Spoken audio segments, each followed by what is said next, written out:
Greetings and salutations, fellow pilots. This is Akirishin. In this video, I will be featuring a fantastic Japanese fighter. But before I get into that, I would like to take this opportunity to thank all of you for being a part of this channel. I have been seeing tremendous growth, and I just wanted to let all of you know how much that means to me and how incredibly thankful that I am for that. So it's much appreciated. So on to the Mitsubishi A7M Reppu fighter. This is a fantastic fighter. I'm very excited to be featuring it. You can see it is just a sleek looking aircraft. Taking a look first at this aircraft's armaments, the A7M features 4 20mm cannons. Each one of those cannons does 110 damage per second. It has a low-medium rate of fire, but a very good effective firing range of 740 meters. Now this aircraft is indicated as having good airspeed and boost. I will say that saying the A7M has a good boost is a bit of an exaggeration. Like most of the Japanese fighters, the A7M has a 6-second engine boost. So we have an engine boost. It's not bad. It's not 4 seconds, for example. But describing it as good, I just think maybe is overselling it a little bit. But it does have good airspeed, and to accentuate that, I have chosen to go with Engine Tuning 3, which increases engine power by 5%. That's going to help us keep our airspeed up in turns and in the climb. I've also equipped Aircraft Polish 2, which increases our top airspeed by 5%. Now, in the past, and you may see this in older videos of fighters that I have done, I would have equipped Control Surface Adjustment 3 and Lightweight Airframe 3. Both of those increase various aspects of maneuverability by 3% each, so a total of 6%. And my theory in the past was that I wanted to augment a fighter's good or high maneuverability. But my philosophy regarding those upgrades has evolved over time to in most cases using these two upgrades related to the engine and the aircraft's speed and performance. And that is especially so in a very highly maneuverable aircraft such as the A7M. We'll go over this aircraft statistics more in depth later, but you'll see here when you look at maneuverability that this aircraft is almost maxed out in terms of maneuverability. So, going with lightweight airframe and control surface is overkill, and we would probably be getting diminished returns. So, instead of trying to use consumables to enhance maneuverability that is almost the highest in the game anyway, why not use those two upgrades to accentuate something that is good but could be better? That being good airspeed. I just think we get a lot more bang for our buck doing that. So I just wanted to, call your attention to that change in my philosophy on those two consumables. Now, in many fighters, particularly ones that have good maneuverability, I will equip lightweight airframe for the third consumable, so that there is at least one upgrade increasing maneuverability. But again, because this aircraft has very high maneuverability already, I think that consumable on this particular aircraft is better spent enhancing something else, maybe even a weakness in the aircraft.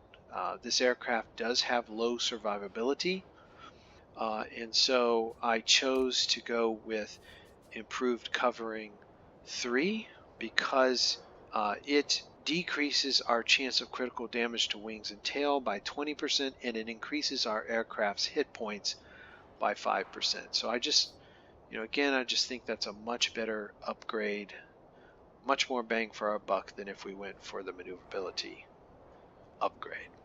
Looking at ammunition, I have gone with universal, and that gives the ammunition equal chance of fire and critical damage. This aircraft is indicated as having a high chance of catching fire. Therefore, I have equipped as a consumable automatic fire extinguisher. Our engines are our lifeblood in this aircraft, so I have also equipped automatic engine restarter. Having high maneuverability is worthless if your engine isn't running, if it's been knocked out, so we want to make sure that we maintain our high maneuverability by not letting our engine get knocked out and having a remedy if it does. Now, many times in fighters, in fact probably most times in this third slot, I would equip heavy duty control surfaces, which increases maneuverability in all axes by 10 seconds. However, again, there aren't many aircraft in the game right now that are going to outmaneuver the A7M. So to me, again, that consumable would be wasted on this aircraft. So instead, I've gone with control surface auto trim. Because our maneuverability is so important, if our wings or our tail get knocked out, we'll lose that maneuverability. That's why I think control surface auto trim, which automatically restores controllability of wings and tail, is a very important consumable for this aircraft. All 3 of these consumables are gold consumables, and that means 2 things. Number 1, they will activate automatically, and number 2, they each have a 60-second cooldown. If you were to go with a non-gold version of these consumables, they would have 90-second cooldowns, and they would activate manually. I like the automatic activation just because it allows me to focus on flying the aircraft, hitting targets, and having situational awareness, because these consumables will activate without me even having to think about them. So when they're needed, they activate if they're not on cooldown. Alright, looking at pilot skills.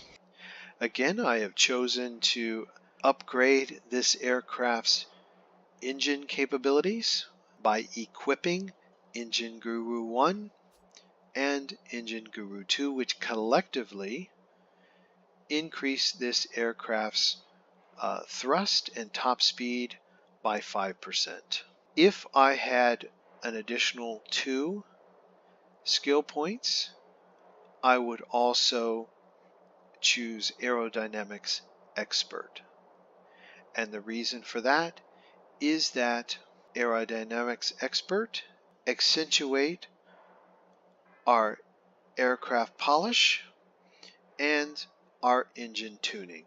So that in essence increases the effectiveness of 2 of the 3 upgrades we have chosen. Another viable option, if you so chose, would be to Marksman 1 to increase accuracy by reducing the dispersion of our forward firing cannons. Looking at the aircraft's specifications, optimum altitude is 1100 meters, so it is very much a low altitude performer. It can perform at higher altitudes, but it's going to lose a good bit of its maneuverability and performance. Time to turn 360 degrees, 8 seconds. Folks, that's just fantastic. Absolutely fantastic. If we look at the Tier 7 Yak 3, which is a very maneuverable aircraft,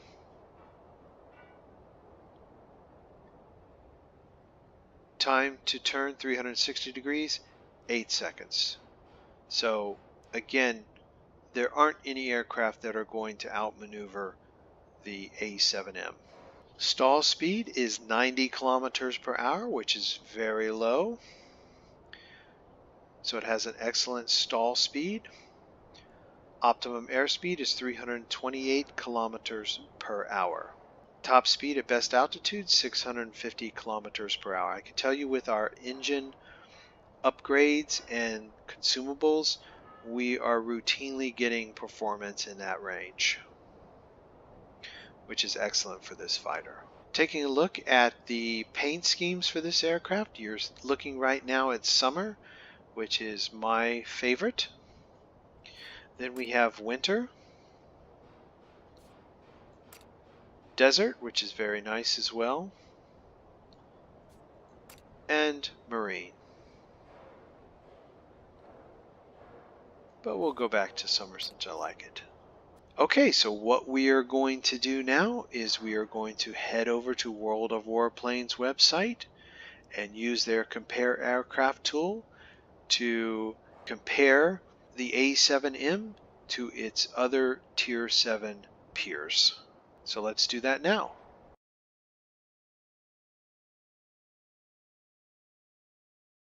Okay, so we are here on World of Warplanes website using the compare aircraft tool, and I have selected various Tier 7 fighters to compare against the A7M.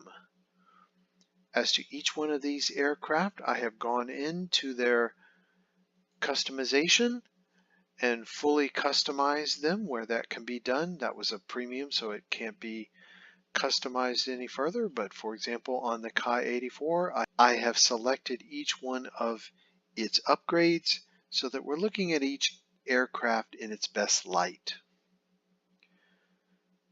Alright, so first off we have the Nakajima Kai 84 and the North American P-51K Mustang. Now the P-51K Mustang is a premium aircraft. And looking at gun armaments first, we see that the Kai 84 is indicated as having slightly superior armaments, whereas the P-51K is indicated as having somewhat inferior armaments. So let's go in and take a look at each one of these aircraft and see why that may be. We see here that the Kai 84 has two 30mm cannons, each of which do 160 damage per second. You can see that that is clearly more than the damage per second done on by the A7M cannons. We also see that the rate of fire is 200 rounds per minute for the Kai 84's cannons, which is about half of the rate of fire for the cannons on the A7M. Further, the cannons on the A7M have a much higher effective firing range than the cannons on the Kai 84. In terms of the Kai 84 also has two 20mm cannons, which do very low damage, 75 damage per second, much lower than the 110 done by the A7M. They have the same rate of fire as the cannons on the A7M, but have, by 100 meters, a shorter effective firing range. So in essence, it is the two 30mm cannons that account for the Chi 84 being indicated to be slightly superior in terms of armament as compared to the A7M.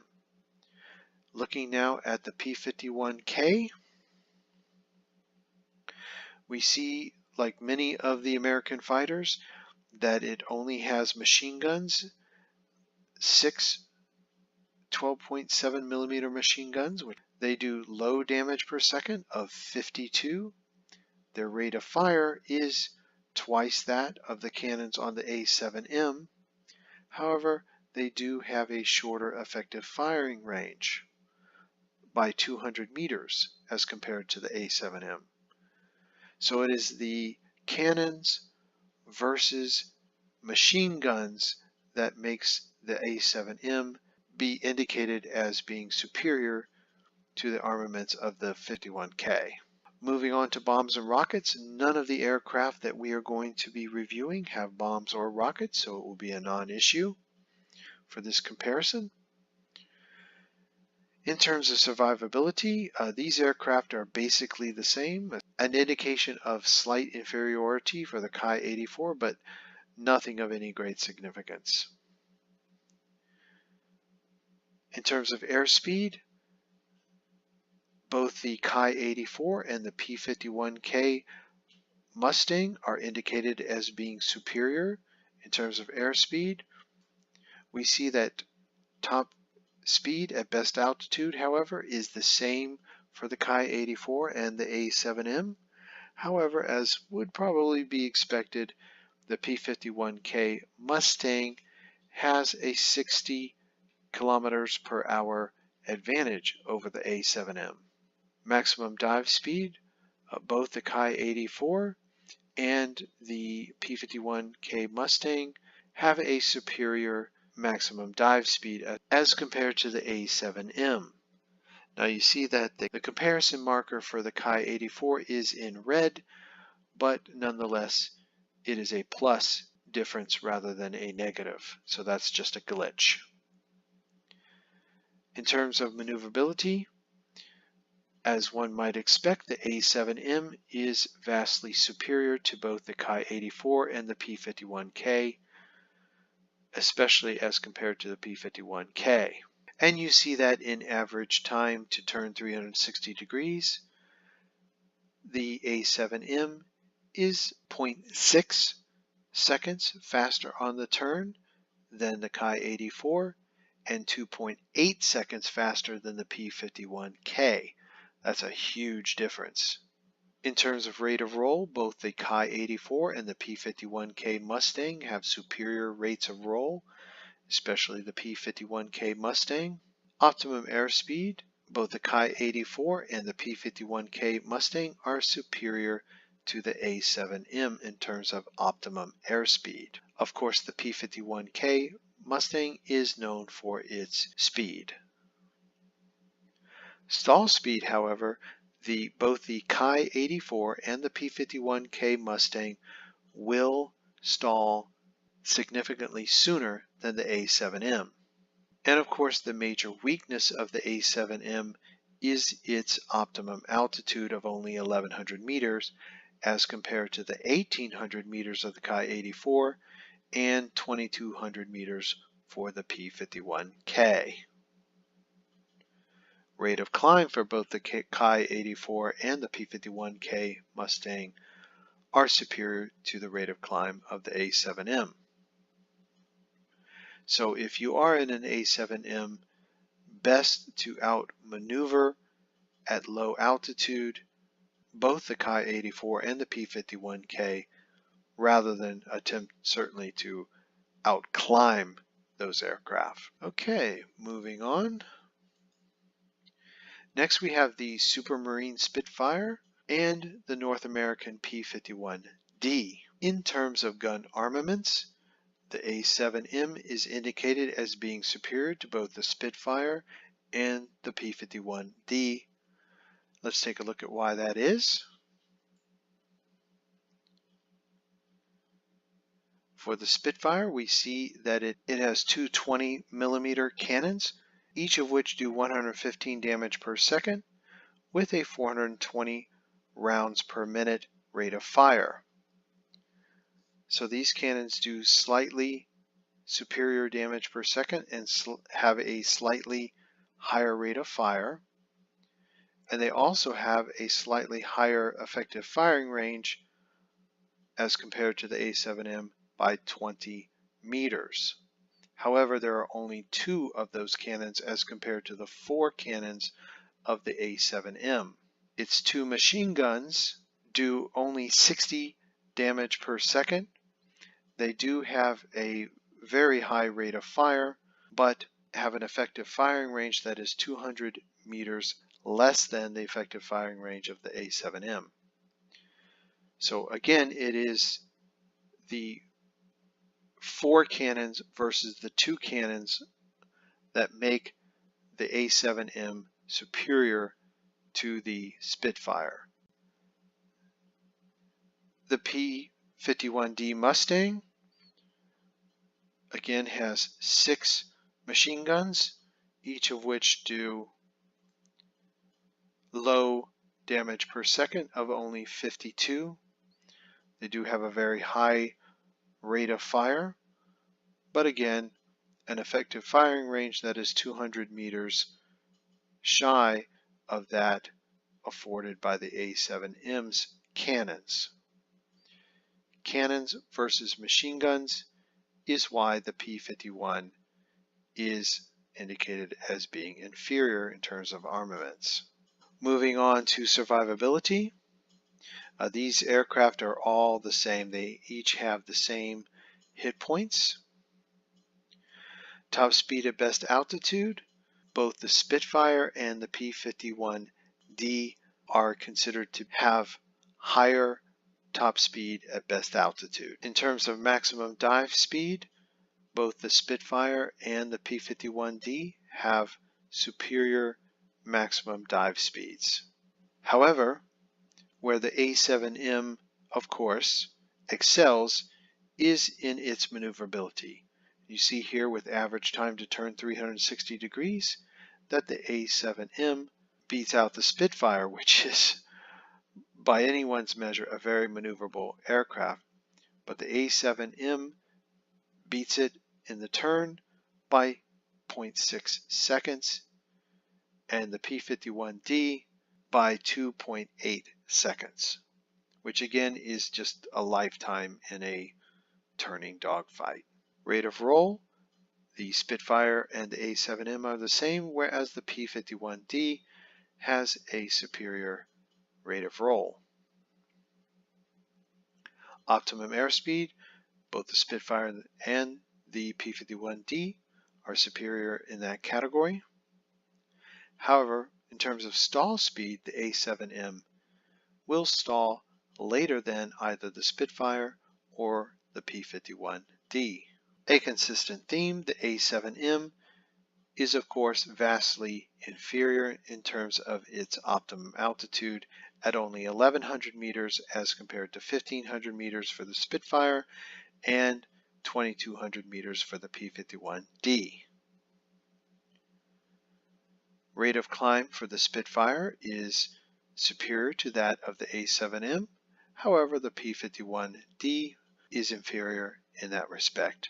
So last up, we have the Messerschmitt Bf-109G, certainly an excellent aircraft, and the Yakovlev Yak-3, also a very good aircraft. Looking at gun armaments, the A7M is indicated as being superior to the Bf-109G and the Yak-3. So let's take a look at that. The Bf-109G has two 13mm machine guns, which do low damage per second of only 49, have a rate of fire of 700 rounds per minute, and an effective firing range of 500 meters. So the machine guns, of course, have a significantly lower damage per second than the cannons of the A7M, and they have a much lower effective firing range by 240 meters. The one thing the machine guns do have is a high rate of fire, which is great for starting fires, but they just don't outclass the A7M's cannons. The BF-109G does have a 30mm cannon, and it does 70 damage per second, higher than the cannons of the A7M. However, it has a much lower rate of fire than the cannons of the A7M, and it has a shorter effective firing range than the A7M. And of course, there's only one of them as compared to 4 cannons on the A7M. So, in terms of armaments, you certainly would choose the A7M over the BF-109G. Looking at the Yak 3, the Yak 3 has 3 cannons as compared to the 4 on the A7M. Looking at the cannons themselves, the 23mm cannons do slightly better damage than the cannons on the A7M, have a slightly higher rate of fire, but the same effective firing range. Of course, the damage per second of the Yak 3 does not make up for the greater number of cannons on the A7M. The Yak 3 does have 2 20mm cannons. However, they do less damage per second than the cannons of the A7M. In fact, they do 15 damage per second less, which is exactly the advantage that the 23mm cannon has over the cannons of the A7M. So in essence, the Yak 3 has fewer cannons than the A7M, and on balance they do less damage. In terms of survivability, these aircraft are basically the same. The Yak 3 has slightly less hit points than the A7M, but not of any significant note. In terms of airspeed, both the BF-109G and the Yak 3 have higher top speed at best altitude than the A7M, 70 kilometers per hour for the BF-109G, 50 kilometers per hour faster for the Yak 3. Same story with regard to maximum dive speed. Both the BF-109G and the Yak 3 are superior in that category. The BF-109G by the greatest margin.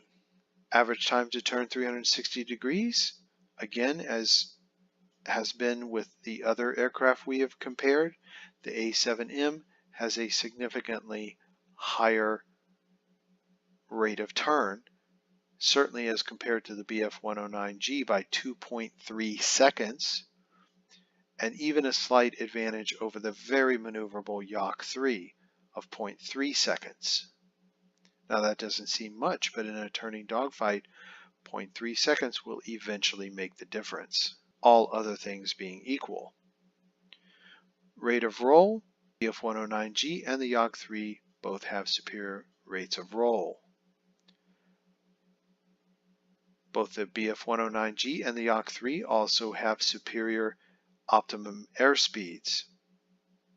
Only slightly so for the Yak 3, but significantly so for the BF-109G by 132 kilometers per hour. As has been consistently true in these comparisons, the A7M has a better stall speed, and both the BF-109G and the Yak 3 will stall sooner than the A7M. Both the A7M and the Yak 3 are low altitude performers, whereas the BF-109G is a high altitude performer at 2,200 meters. That's an 1,100 meter advantage over the A7M. As for rate of climb, both the BF-109G and the Yak 3 have superior rates of climb. Okay, so I hope that has helped to put the A7M in context with its other Tier 7 peers. Okay, having reviewed my build for this aircraft, having gone over its specifications and compared it to its other Tier 7 peers, let's head into a battle and see how it actually performs. I think you'll be impressed.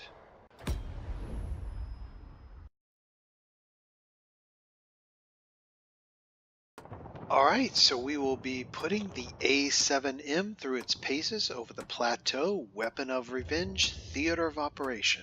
You are approaching the area of combat operations. Be ready.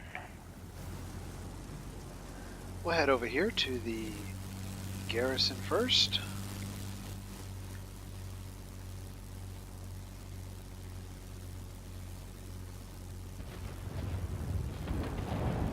And like most of the Japanese aircraft, we have a 6-second boost. So not the best in the world.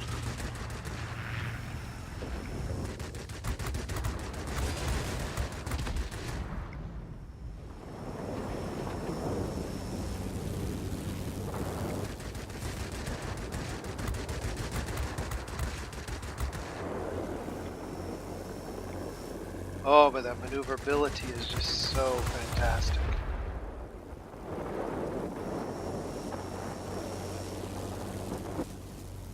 Right up there with some of the Russian Yaks.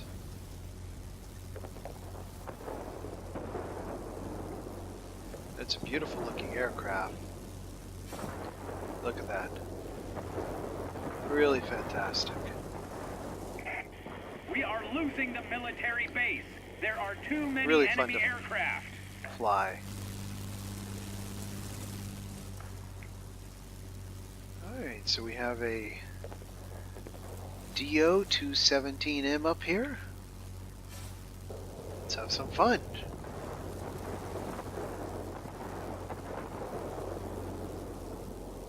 Assuming I can get to it, of course.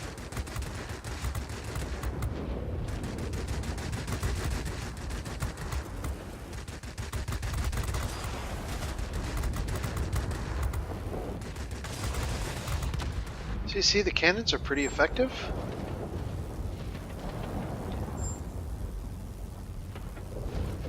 We are almost totally out of our altitude element here. But hey, what the heck? Let's keep going. Uh-oh. Let's see, what do we have coming here? P-51. That spells trouble. But what we do have going for us is greater maneuverability.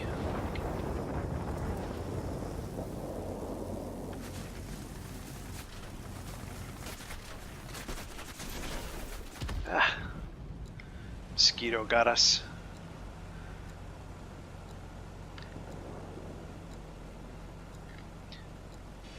Well, you know, we really can't expect much. Probably shouldn't have been up at that altitude. But hey, it's like all those submarine movies. We've got to see what she can take.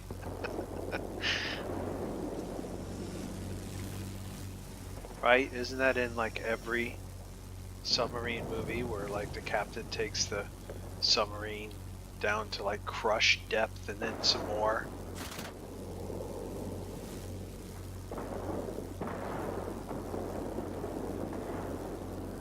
Alright, we've got a human pilot there. Well, we had a human pilot there, I should say. The enemy is launching rocket strikes on our complex.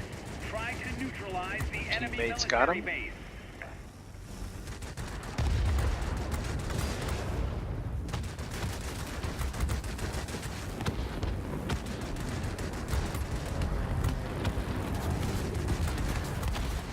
Dude, really? Get off my kill.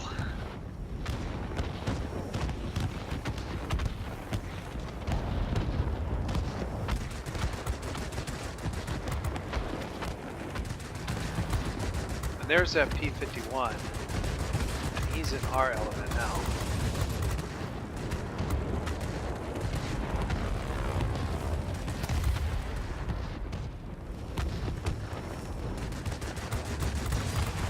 I... The military base is under our control.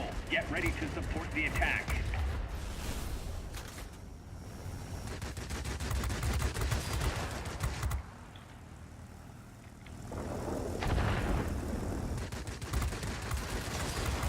There's really nothing out here that's going to outmaneuver us.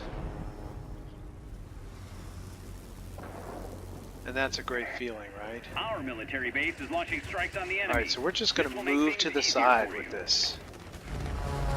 Anytime you get those heavy fighters like that and they're coming in at you head on, just move to the side. P-47, that's a fantastic airplane, isn't it? Those were renowned for being so tough. There was one story that I was just listening to in a book called The Men Who Killed the Luftwaffe. And P-47 that took like, well, it was already damaged, but then it took like 20 millimeter cannon rounds and still kept flying, made it home. Pretty amazing story.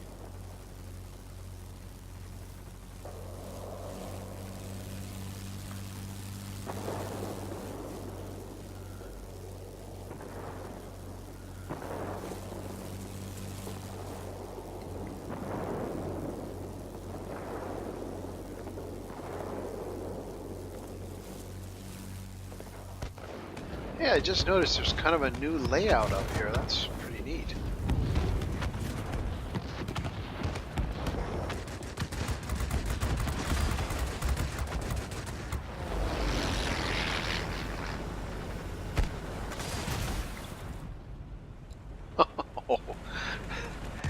That's not how I planned that. Just so you know. Well, I suppose it's one way to get a kill.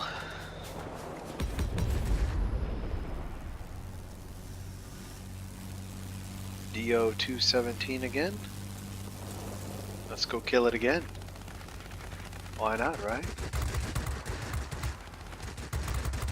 Short little burst here.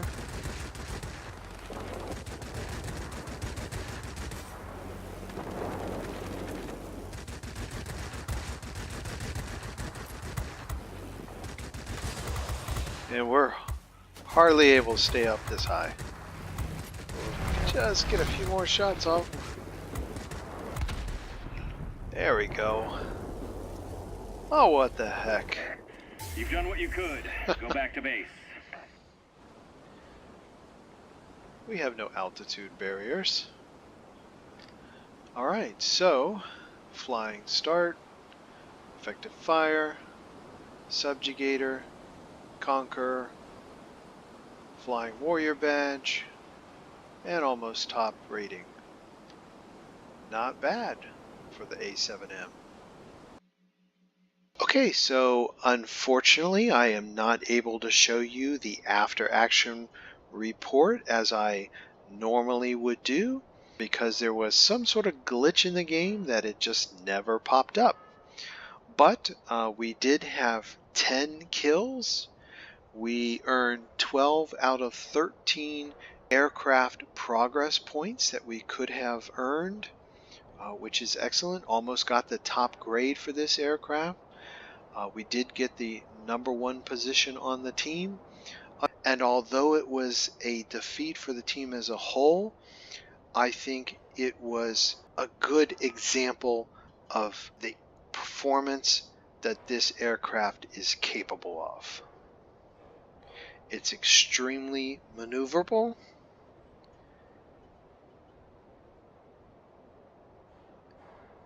It has an awesome design. Looks great in terms of paint scheme. Excellent cannons. Its one drawback is that it is limited to being a low altitude performer. However, having said that, you saw in that sortie that we were able to get that aircraft up quite high, past its comfort zone, its stated comfort zone. We were able to knock out multiple bombers at high altitude. Yes, we did suffer in terms of performance, but nonetheless we got the job done up there. So overall, just a terrific aircraft to fly. And I hope that you have really enjoyed this video as I have bringing it to you. I am confident that if you get the opportunity to fly the A7M, that you too will have great success in it.